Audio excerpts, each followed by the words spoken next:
Hi, it's Jenny at Babel. Welcome to the latest edition of the Digital Communicators Podcast. Today I am joined by Emily Wearmouth.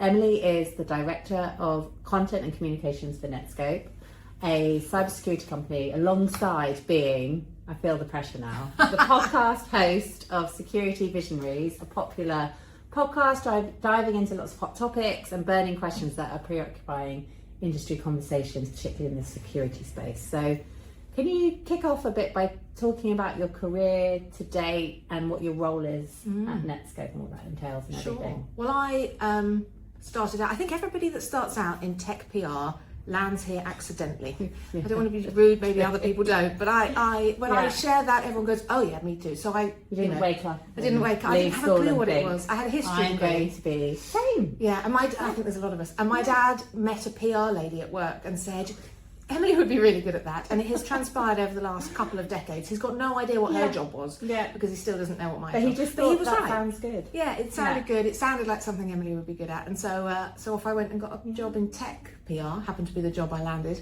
and got bitten by the bug. So it's comms. Tech has been the through thread, and then as the comms landscape has changed over lots of decades, it sort of started off very press centric, then that grew, and then content really became a big part of the way we did PR, and so then I've taken on more and more of a content role, and it's quite nice that my career's evolved in that way, because that's given me opportunities to continue to learn. I think I'd probably have got bored if the role hadn't changed, if PR and comms and this content beast hadn't evolved for me. It's very true, very true. And an area that we've touched on before, which weaves in really nicely to that, is the need of the story and then the act of the storytelling to be closely intertwined. Now, I'm also a big fan of this, but I'd love to hear how you actually define what the story is and the act of the storytelling, so we can unpick how it needs to be really intertwined and closely connected, but also the argument, I think, for where it might need to be separated. Yeah, I think when we talk about integrating marketing, that's something we've been talking about for a number of years now, but there's always exceptions, and the exceptions tend to be around PR and comms, because the way that the stories that you are able to tell through PR are different to the stories that the rest of marketing gets to tell. We aren't allowed to be as egocentric. We're not allowed to talk about ourselves or our company as much as marketing can. It's more about facilitating conversations, but you still need to understand the story that you're trying to land in the market. So I think because PR is the awkward child in that family of channels through which a company can tell their story. We like it so much. Maybe it is. We feel a kindred spirit with that industry. But rather than marketing having a story and then PR having to make up their own thing, which is what's often happened in the past, this idea of acknowledging that PR is just one of the channels through which you tell your story, but you need to have that story. The story needs to be created in a way that can still serve PR, and I think that's often where it falls down. And I think by separating an understanding of what is the story and what is the act of storytelling, you can start to unpick some of the problems and challenges that you run into for PR. Should there even be a line, do you think, between them? Because we say, obviously, there's some examples where we run quite separately. What are the challenges when that happens? If you run separately, you end up splitting your narrative. So you've got marketing folk pushing a corporate story, and then you've got comms folk coming up with something that works for them, really focusing on their own KPIs. How do we get press coverage? And then it's less important what that coverage is saying. And so I think that's the problem when it splits. But I think if you don't think carefully about how you integrate it, you have your own different sets of challenges. So coming from the PR side, I've had to do a lot of work over the last few years as I've been doing more and more of the corporate story ownership, and therefore serving more channels than just PR. So I'm the content and the stories that I'm creating have to serve through social, but they also have to serve through demand gen campaigns, through the events and the field execution. And I've been very aware that I've had to learn and switch, because when you come from the PR side, you almost have this slight aversion to talking about yourself because you've never been able to. And how do you get comfortable with taking that thought leadership and that interesting corporate platform, but then also being able to pivot it right down to a granular level on how do you help an upsell campaign that's a very specific product related item? How does that fit under the umbrella of the story? So I think there's hazards on both sides, and whoever is going to be looking after these things needs to be aware of those hazards so that they can walk the line quite carefully. And I think if we look at it through the lens of the buyer, you've got to think, even as a consumer, it's confusing if you're getting hit with different narratives, from what you're getting in your inbox to what you're seeing in the news about them, or what you're hearing on a podcast from their CEO. That the buyer perspective wants that consistency. Completely. So we did our own tech barometer research of US and UK IT decision maker buyers, and found exactly that need, that craving for consistency in brand messaging really aligns quite nicely to that, the story and the act of the storytelling being so closely aligned. Where have you got any examples from your experience in Netskope where it's worked really well, where you've actually walked away from like the end of a campaign or at the end of a year and thought, do you know what, that key message we landed on every channel, every touch point with our customers and prospects, they walked away feeling we know exactly what you stand for? There are a couple that we've been working on that I've really felt have gone very well, and yes, that message thread has been there, but the bit that was our challenge was, how do we integrate internally? And so the reason that they are things I'm particularly proud of is the team that was involved in them. We walked around the organisation knocking on doors, starting conversations, finding little corners of marketing or customer service or whatever was going on, and saying, hey, we've got this thing, can we have a chat about how it might work for you and how we might need to tweak that?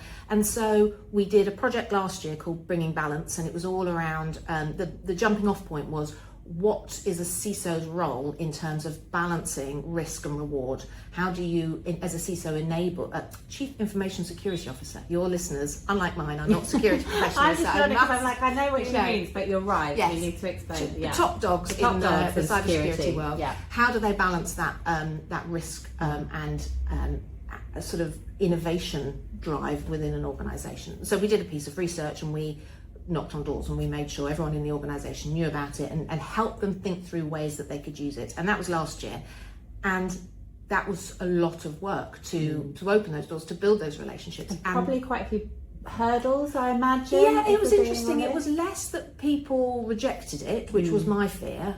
I've been with other organisations where that has stress, you're adding to my workload. Yeah, it was more, how can I help them really understand how it serves them, rather than it coming to their to-do list as a new thing that needs looking after. Was data a big thing in that then, to kind of show that this is what it could do for your reach? It was storytelling. I was having to tell them, they became my customer audience of selling to them this content asset, so they could understand it was there for them rather than me wanting something from them. But we got there, and we got some amazing results. And then this year we've come back around and we've done a follow-on, which is called Crucial Conversations, and we're looking at the Chief Information Officer, so tech side, less security side. And that's all around, how do they need to be engaging with their CEO? And what I've loved is how much easier it has been to push that rock up that hill this year, that people are already aware of it. We've had people coming to us and saying, I've got this in Q4, I've got a big hole because I know you're going to have something for us, and you can see how it's going to get easier every time. And they're bought into it. Yeah. They've seen it work, but they also, I imagine, feel quite heard early on. Yes. So actually, if they've got an idea about it, can they then influence it? this? So we've been working, particularly I think for the first one, we came to people with a finished product or an idea that we already knew what it would be. Whereas this time around, because people were aware of the previous year, our conversations, interesting, I've got some slides where they sort of say, I don't know what it's going to be, but what would you like to do? Trying to, how do you bring people on a journey when you haven't got a clue what the journey is going to be yet and what you're going to make for them? But we worked really hard on that, and partnering with marketing campaigns in particular to make that happen. And I'm already planning for, we've literally just launched it, and I'm already planning for next year's and how we need to adjust again how we work internally to make it go even further. But it's amazing seeing it light up on paid media. We've got it at events. We've got a gorgeous web page we brought the web team in and the digital team, so the social guys have got more to share and use. We're using our content platforms like the podcast and then press, and and that's just the beginning. There's so much. Just stolen my next question, but that's good though. Like the PISO model, so paid, earned, shared and owned. is there anything kind of lessons from that you would take with that great example of how it's all kind of lining up, like the timeline? You must be keeping you up at night thinking, I've got to make sure that they've got this on digital and okay. Because we IPO'd this year, and so I had it planned, and then minor news, and then there's a lot of quiet period around IPOs, and so it was really plotting where it could land, and everything had to shift, and there was an awful lot of patience and tolerance internally as we kept moving. And this is international as well, I presume. Absolutely, fully global. So you've got fully global. We've got multiple Japanese translations. and... We've got all sorts going on. So on the particularly the paid, that tends to be relatively movable. Although you've got things locked in, and we've got a few newspaper supplements locked in, there's a little bit less give on those. But it kind of, if it's not launched yet, you can't do it. You've got to pull it. So what can we make happen? Okay. And when things are shifting backwards, it just buys everybody a little more time and breathing space. So that's quite nice. But yeah, it's what I like about paid and earned as a particular partnership is if you've got a story that you want to tell, you can sit down with level heads and say, how are we going to tell it in that place? And sometimes earned, absolutely, we've got the relationship, it really fits. And sometimes you just have to be honest, we are struggling to get through earned. So let's just pay our way in. It often works out cheaper than slogging for a long-term goal, but they have to go where it isn't controllable as well. Exactly. So sometimes it's the balance of, like you say, we know we're going to have these hero pieces that are paid in key markets. Everything else that's earned is actually going to help. It just amplifies. I say just that sort of downplays it. I mean, when you're getting a major national business title, it's not just doing anything, but you compromise the story in PR all the time in order to fit it into a hole that's not shaped the way you need it to be shaped. And when you're doing paid, you don't have to compromise that story. And at your launch, you're going to have media presence, and then you can be doing the work over the next 6 months to keep feeding that story through earned. And so if we look to the campaign last year as an example, your senior team turned around and say, loved it, great. What can we show our shareholders? What can we show the board at the time? Obviously, because you hadn't IPO'd. Like, how did you bring that all together to really showcase the success of the act of storytelling and the story combined? So you've got to go back to the metrics that the business already values and understands. And we're lucky at Netskope, right up to the board, they have a real understanding of what media coverage does for us, and we have share of voice tracking, and so we can show some needle movement in what we're looking at there. But also you're integrated. So for those two in particular, those two big campaigns for us, we're trying to reach into C-level. And getting C-level into your databases is always the biggest, in our line of work, is the biggest challenge. Practitioner level, we've got a lot more names generally. So can we show that the campaign is unlocking net new names with particular job titles and particular geographies? Those sorts of things are metrics that we're already tracking for. So it's just, if you're acknowledging as a marketing org that this is your big piece for the quarter, then your marketing needle becomes the needle that you don't need a new needle that you're measuring, you're just measuring that marketing. So I like that. It's essentially work with what you're already doing as the baseline and the benchmarks, I guess, to really see, okay, we know that's running, what difference has it made? Exactly. Are there still going to be people saying, well, but we were also doing this, so that probably had an impact? I think if you're doing tier 2 type campaigns, then yes, you'll have that issue. But for a tier 1, it's already been marked by the marketing org as this is our big bet for the quarter, and so you do get to take a significant amount of credit. But there are all sorts of tracking ways that you can say, the number generally went up, but look at the ones that came directly through this, or look at the touch points on all these people that were already in our pipeline, but we can see what percentage of them touched that content asset. And that helps change the dialogue that you're having with those customers. So it's just getting into the... love your CRM system. Do you know what? Coming from the world of PR, it's my favourite thing. It's just how measurable things are when you take little steps outside of that world. And there's actual numbers and you can point to them. I know, and we had one this morning for some cyber outreach, and it said one company has it 28 times, and I'm thinking, I who have they sent that to? Where has it gone? Or has one person opened this 28 times? No, they've sent it to people. That's definitely. what I'm thinking, because I was like, this is good. It's getting the forward that we want. But or I was thinking, someone has just sat there and opened it 28 times. Can't be that. Sometimes the thing is, the more aware you get of what tracking's going on, sometimes when I'm doing something, I think, oh, I'm sending a wrong signal. They're going to think this, but actually this other thing is happening, just with my own behaviours. So maybe it is one person 28 times. It might be. You never know. Now, we touched on this briefly about, yes, it's sort of bringing on board the team, making sure they feel involved. Is there any tips you would share for the team culture, process or tech tools that you've used to really, like project management tools, to bring everyone on the journey with you so they've got that clarity and transparency of what's happening and when? Like, what are your general tips for making campaigns like this work? Well, I think one of them on the sort of soft skills is you cannot downplay how important it is to operate as a person that people want to work with. So you have to go out of your way to sell, to benefit, to I think if you charge through the business thinking my idea is the best and of course they're going to want it, you're going to get backs up, and it's going to take a lot more effort to calm people back down and get them to accept it. So showing that your work, really over egging your behaviour to show that you're wanting to collaborate, and it is a collaborative piece and it's not your baby, and when results come in, trumpeting other people's results, those sorts of things I think really, really help. And then on the more, I'm not going to say boring, but my mind is going boring. On the practical details, in the details, yes, they matter. We're a big Asana company. Our whole marketing shop runs on Asana. So if you are structuring your projects in the places that everyone else is, they can start taking cards and co-homing them on their boards, and it just means that even on that, you're already in their world. Exactly. Basically, you've got you? a little card of a content asset that they can drop into their campaign plan, and that integration becomes really easy on the boring end as well.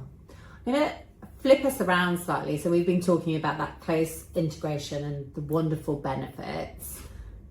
Where these functions are very separate, I'm lucky that I'd say 90% of our clients are very integrated, but there are the outliers where it still remains, sales, marketing, PR, the three do not combine, and digital as well. What could be the advantage for keeping it separate? If there is I just don't. I think on a fund that you might find tactical advantages. If you're operating very separately, you might be looking at a tactical challenge of integration and think it's not worth it. And I can understand why, given whatever else someone else might have going on, it might not be immediately worth it. But I can't see in the long run that it makes sense, because you're looking for economies of scale with any content production. And if you've got four teams creating different things to serve their needs, you immediately lose that. And also surely hitting the same customers.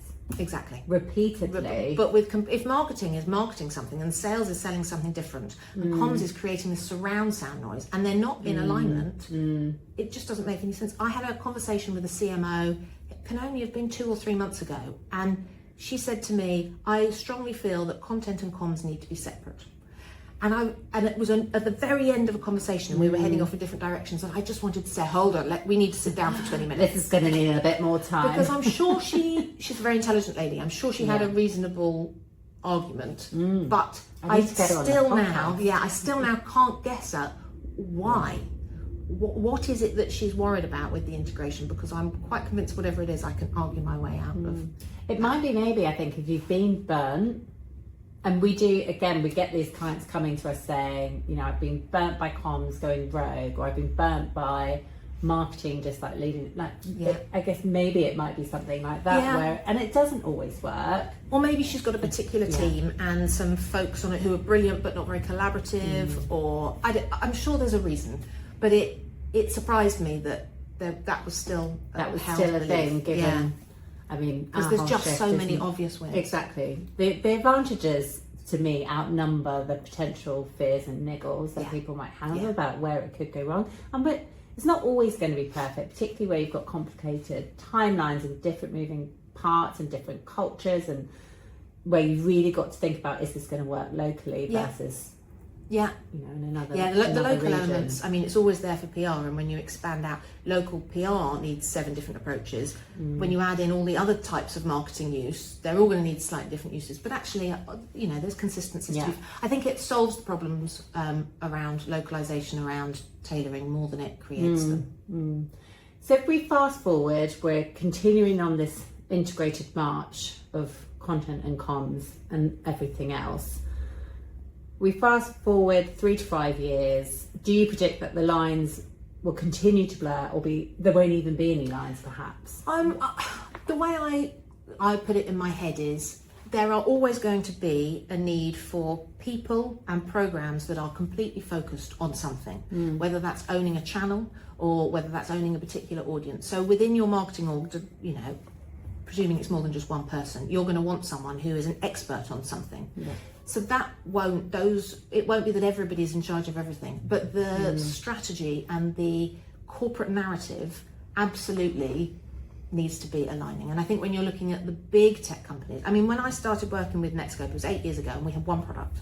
And then I came in the challenges. We've got a second product we want to launch, and how do we align and make sure that we're talking to the same people about the same story? And now we've got a platform. And I saw someone had drafted a sentence the other day, and I think it had 9 acronyms in to describe what we did. I'm like, we're going to rework that sentence. We're going to take them all out. But 9 different technology, and that's not, we do more than 9, but that one sentence. Yeah.